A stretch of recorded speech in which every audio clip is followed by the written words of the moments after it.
From Chicago studios, this is a Muslim News on Muslim Network TV. Assalamu alaikum, I'm Samana, Siddiqui. First, the headlines. White supremacists are using federal courtroom in Charlottesville to spread hate. Men convicted of killing Malcolm X exonerated after 55 years. Muslim student called terrorist in class plans to sue New Jersey district lawyer says. 41,000 Afghan civilians have been killed or wounded by landmines in Afghanistan. India extends ban on Zakir Naik's Islamic Research Foundation for 5 years. Iranians celebrate Pomegranate Festival in Tehran. Our top story tonight. Devin Willis testified for hours about the racist vitriol he endured as a young black man in Charlottesville, Virginia, during a deadly white supremacist protest in 2017. A torch-carrying mob that was part of the Unite the Right rally had marched on Willis's college campus when the incident occurred. The group surrounded Willis and his friends, spraying chemical irritants and making monkey noises. Now, one of those violent white supremacists, Christopher Cantwell, is on trial in federal court. Cantwell, who is representing himself, badgered Willis to name his friends in public proceedings listened to by hundreds of people daily. The neo-Nazi is serving a prison sentence for extortion and threat charges from a separate case. Judge Norman K. Moon told Willis he had to answer the question. Within minutes, the names of Willis's friends and photos of at least one of their faces spread to far-right chat rooms. Cantwell has been banned from Facebook and OkCupid. He has also been called the crying Nazi after recording a video about a warrant issued for his arrest. The convictions of 2 men in prison for killing Malik, also known as Malcolm X, over 55 years ago, have been thrown out. Muhammad Aziz and Khalil Islam were exonerated after an investigation by their lawyers and the Manhattan District Attorney's Office that took almost 2 years. It found that the FBI and the NYPD withheld key evidence that would likely have led to the men's acquittal had it been turned over. The move validates continuous doubts about who killed one of the 20th century's most influential African-American civil rights leaders. Together, Aziz and Khalil have spent 42 years in prison, including in solitary confinement and in some of New York's worst maximum security prisons. While incarcerated, both changed their names and converted to mainstream Islam. A civil rights attorney plans to sue a school district in Bergen County, New Jersey, after a teacher allegedly referred to an Arab-American Muslim student as a terrorist. In the October 20th incident, Richfield Memorial High School senior Muhammad Zubi says he asked the teacher if he could finish an assignment at home. The teacher allegedly responded by saying, "We don't negotiate with terrorists." According to Zubi's lawyer, Ayman Abushi, the teacher was suspended with pay from the school after the incident. A Propublica investigation has found many families seeking treatment at St. Jude's Children's Research Hospital are drowning under the financial burdens they incur. That goes against what the Memphis-based charity promises while fundraising. St. Jude's motto is that families never receive a bill from St. Jude for treatment, travel, housing, or food. Propublica found that the hospital does not cover the loss of income as parents quit or take leave from jobs to be with their children during treatment. Families often miss payments for cars, utilities, and cell phones, while others face eviction or foreclosure. Meanwhile, St. Jude raised a record $2 billion last year and has over $5 billion in reserves. Following Propublica's investigation, the hospital told families it will expand the aid it provides parents and other relatives during their children's treatment. The U.S. Central Command said Sunday that a 2019 airstrike that killed civilians in Syria was legitimate. This was after a New York Times investigation published on Saturday said the military had concealed the deaths of dozens of non-combatants. The newspaper said a U.S. Special Task Force operating in Syria dropped 3 bombs near the ISIS bastion of Baghuz, killing 70 people, mainly women and children. The report says a U.S. legal officer flagged the strike as a possible war crime, but that at nearly every step the military made moves that concealed the catastrophic strike. The report added that the death toll was downplayed, reports were delayed, sanitized, and classified. United States-led coalition forces bulldozed the blast site, and top leaders were not notified. Here is Lloyd Austin, U.S. Defense Secretary. We do work very hard to avoid causing harm to civilians. Every civilian casualty is a tragedy. But I would also say that I have no doubt that we can work harder, and I'd go beyond that and say we must work harder. I'm committed to adjusting our policies and our procedures to make sure that we improve. And I'll be holding all our senior leaders responsible for putting those policies and procedures into effect as we go forward. U.S. Ambassador to the UN Linda Thomas-Greenfield said America's support for Israel is ironclad during a press conference in Ramallah yesterday on her first trip to the Palestinian territories. Meanwhile, Norway is calling on donors to increase aid to Palestinians. Norway's Foreign Minister Anniken Huitfeldt warns that aid to Palestinians is at a critical low level after chairing a ministerial meeting of the Ad Hoc Liaison Committee, the International Donor Group for Palestine. The Palestinian Authority is expected to face a deficit of $1.36 billion this year, according to the World Bank, as a result of COVID, a tax dispute with Israel, and a drop in contributions from international donors. I'm here because we want to continue to build relationships with the Palestinians based on trust and understanding. And we believe Israelis and Palestinians alike deserve equal measures of freedom, security, dignity, and prosperity. This is important in its own right, and it is also the best way to advance a negotiated two-state solution. About 41,000 Afghan civilians have been killed or wounded by landmines and unexploded weapons since 1988, according to the UN's Mine Action Service. Over two-thirds of the victims were children, many of whom picked up the deadly devices while playing. The Hazardous Area Life Support Organization Trust, or HALO, was founded in 1988. It removes unexploded weapons left behind in Afghanistan during the former Soviet Union's occupation. HALO struck an agreement with Taliban authorities in September to have its over 2,500 Afghan employees return to work. In Helmand province, Taliban fighters are now guiding HALO's deminers to find the deadly traps they and their ousted adversaries set up. Sea levels could rise by over 6 feet in the Netherlands by the end of this century, according to a report from the Dutch Meteorological Institute. The Climate Signal 21 report describes climate change scenarios for the country based on the Intergovernmental Panel on Climate Change's calculations from this summer. The report came as world leaders discussed the effects of global climate change and possible solutions to the crisis at the COP26 Glasgow summit, which ended last week. The Netherlands, which literally means lower country, faces more risks than any other nation in the region. A third of the country already lies below sea level, where about half of the population lives. The Indian government has extended a ban imposed on the Islamic Research Foundation for an additional 5 years. The IRF is headed by India-born preacher Zakir Naik, who is currently based in Malaysia. It was first declared an unlawful organization under the Unlawful Activities Prevention Act in 2016, but it has never been tried in a court of law. Naik is an Indian Islamic televangelist and preacher who founded Peace TV. In 2020, Indian Prime Minister Narendra Modi sent a formal request to Malaysia for Naik's extradition, which Malaysia rejected. In 2021, Interpol also rejected India's request for a red notice to provisionally arrest Naik. Turkey is seeking to enhance cooperation among aid agencies for more effective humanitarian services at Rohingya refugee camps. On Sunday, Turkish envoy to Bangladesh Mustafa Usman Turan cited a gap in cooperation.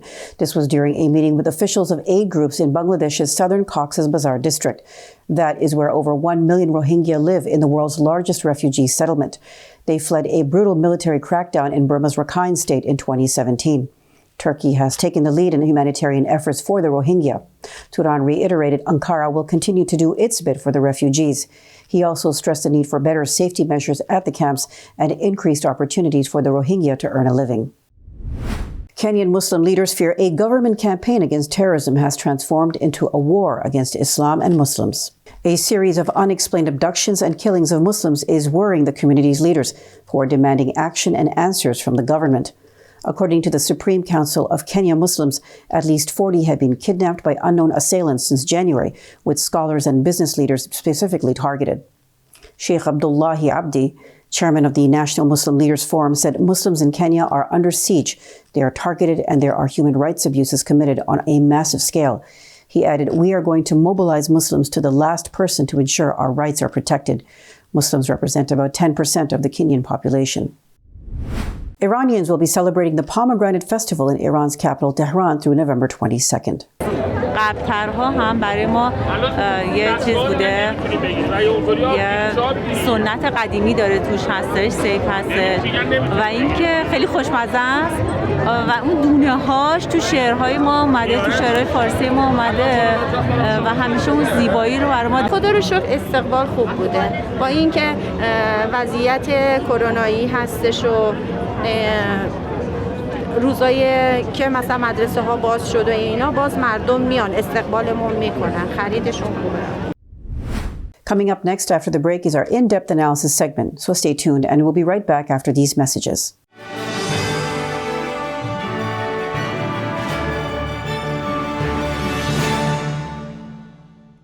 If I could be you, and you could be me for just 1 hour.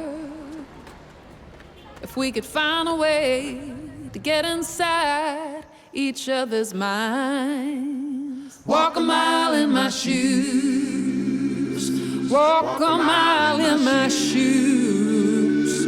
Well, before you abuse, criticize and accuse. Walk a mile in my shoes.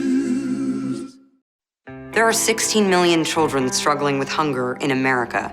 That's 1 in 5 daughters, sons, neighbors, and classmates who don't know where their next meal is coming from. Yet billions of pounds of good food go to waste every year. It's time we do something about it. Feeding America is a nationwide network of food banks that helps provide meals to millions of kids and families in need. Visit feedingamerica.org to help them feed even more. Together, we can solve hunger. Together, we're feeding America. Despite the development of a COVID-19 vaccine, millions around the world will not have access. We need a vaccine that's free and available to everyone, everywhere. It's time for a people's vaccine.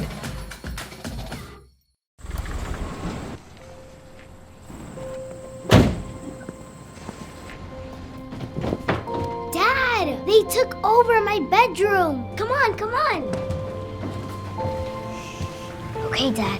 1, 2, 3. Dad!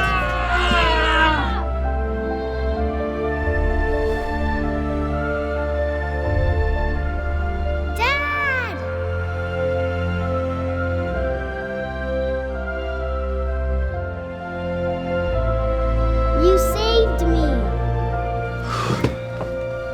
Dad? Are you okay?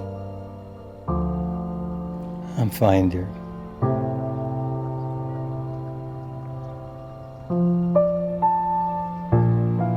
Your hero needs you now, and AARP is here to help. Find the care guides you need at aarp.org/caregiving.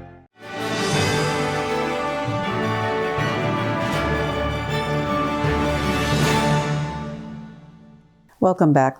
Coming up next is our analysis segment with Imam Abdul Malik Mujahid. Over to you, Imam Mujahid. Thank you, Samana. There are many cases around, but nothing more important than 2 of the brothers who spent almost all their life in the prison system. Finally, their conviction of murdering Malik Shahbaz, Malcolm X, Rahimullah alayh, is overturned. And although one of them in the meantime have passed away, one of them is joyful. And there are other cases in which everybody is pleading self-defense. We have with us Edward Ahmed Mitchell, who is Deputy Director of CARE National. Assalamu alaikum. Wa alaikum assalam wa rahmatullahi wa barakatuh, Imam. How are you? Thank you for asking. Welcome to Muslim Network TV. Are you happy about the dismissal of this conviction of Muhammad Aziz and late Khalil Islam from the murder for which they already served time of Malcolm X, rahimahullah alayh? Bismillah, alhamdulillah, wa salatu wa salam ala Rasulullah. Imam, I don't think I'm happy, but alhamdulillah, it is a good development, not only because their names have officially been cleared in the court of record, but also because I think it gets us a step closer to officially finding out who really killed Malcolm X, Al-Hajj Malik Shahbaz, and who helped enable the assassination. Because if these 2 men didn't do it, and they didn't, it raises the question, well, who did? Who was the shooter? Who fired that shotgun? And what role did law enforcement play in potentially enabling this assassination? So I'm alhamdulillah, relieved that this step has been taken. It took far too long. This is a great injustice that law enforcement perpetrated, not only against Malcolm X, but against other brothers. And I'm glad their names have been cleared. But the next thing law enforcement needs to address is who else was involved. And also, they need to specifically address the issue of NYPD officer Raymond Wood. This is a police officer who died. He passed away, but on his deathbed, he wrote a confession saying that he had specifically, in coordination with the NYPD and the FBI, arrested two of Malcolm X's bodyguards, entrapped them on a terrorism plot for the specific purpose of making sure they would not be protecting Malcolm X in that ballroom on the day of his assassination. This is what an NYPD officer said in a deathbed confession, a letter that was released earlier this year. And so that needs to be investigated. Did law enforcement deliberately enable the killing of Malcolm X? That's the next thing we need to have an answer to. What else we learn from this case police and FBI has done wrong?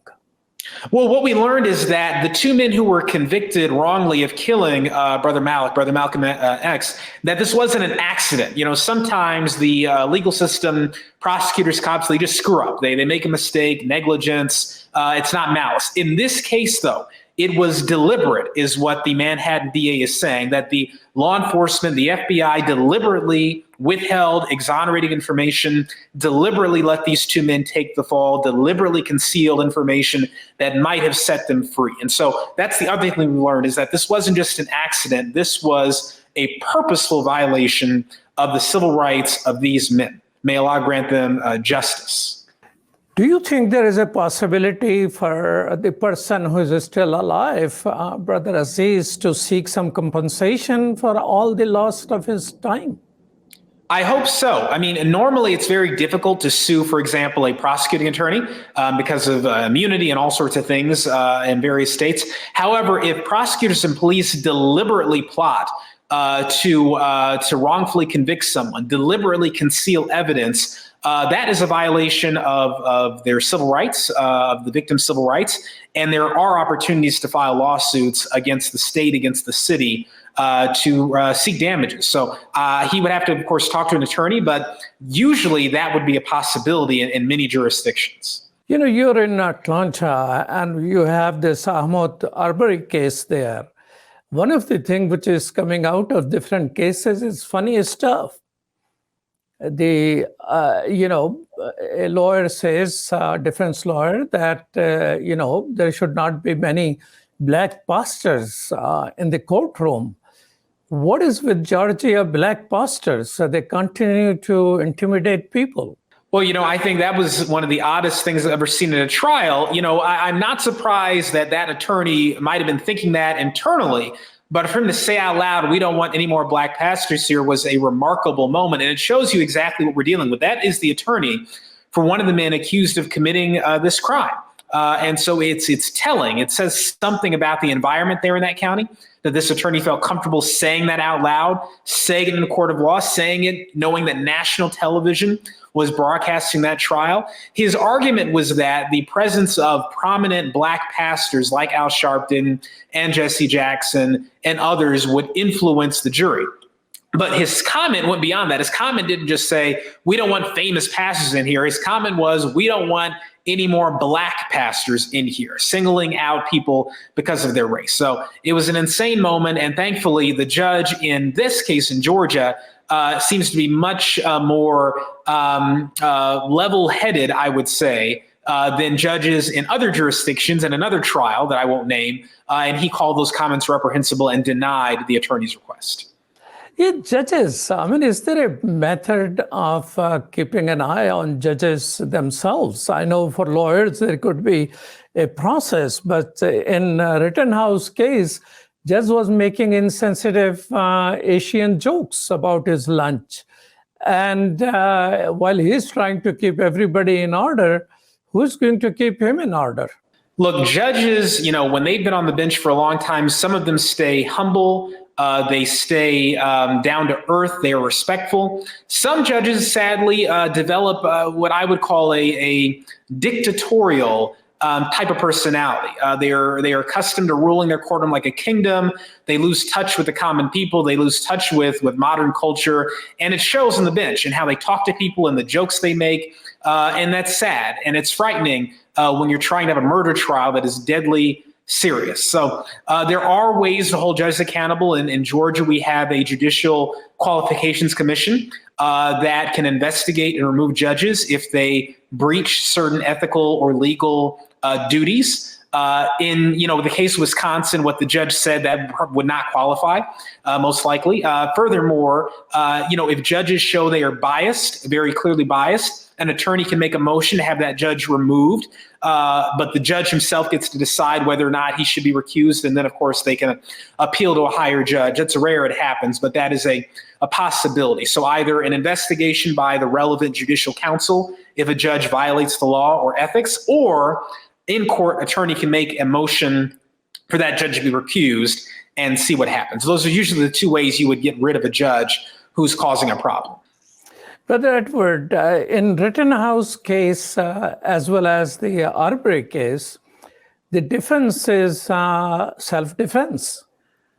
How this self-defense becoming so prominent type of defense here, and how does it compare with what they call it stand your ground? So look, self-defense is definitely a part of the law. It's a reasonable part of the law, and people should be able to make use of self-defense as a legal theory when it is appropriate. If someone were to, may Allah forbid, break into my house with intent to do me and my family bodily harm, and I shoot them, that is the very definition of self-defense. But that's different than if a person goes out of their home with a gun, starts pointing at people in public, and then someone tries to disarm the armed man, and then the armed man shoots them. That is a different circumstance because the armed person provoked the incident. The armed person engaged in unlawful behavior, and therefore the other people around him had a legal right to try to disarm him. And so when you look at the Wisconsin situation, it all comes down really to this question. When Kyle Rittenhouse shot Rosenbaum, was that a legally justified shooting? Was that self-defense, or was it murder? Because if it was murder, if he did not have the right to kill Rosenbaum, then that means that after that moment, everyone who tried to disarm Kyle Rittenhouse had the right to do so because Kyle Rittenhouse had just committed a crime, and therefore the other people around him had the right to try to subdue him.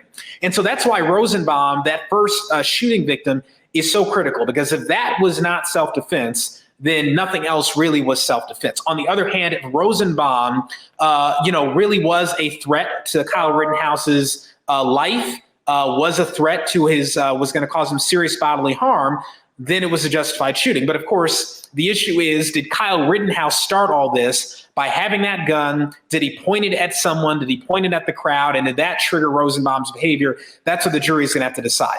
Now, in Georgia with the Ahmaud Arbery thing, it's different, but somewhat similar insofar as you've got the McMichaels who are chasing Ahmaud Arbery down, and the prosecution is arguing they had no right to chase him down. They had no right to try to detain him. And therefore, when Ahmaud Arbery ended up in a hand-on-hand fight with the McMichael who had the gun, Ahmaud Arbery had the right to defend himself. Ahmaud Arbery had the right to try to fight this man, to get past him and get away. And the man did not have the right to shoot Ahmaud Arbery because the man, the McMichaels, had wrongly started the encounter. So the self-defense argument, I believe, does not work in the Arbery situation. Absolutely not. No question. In the Rittenhouse thing, it's a bit of a closer question.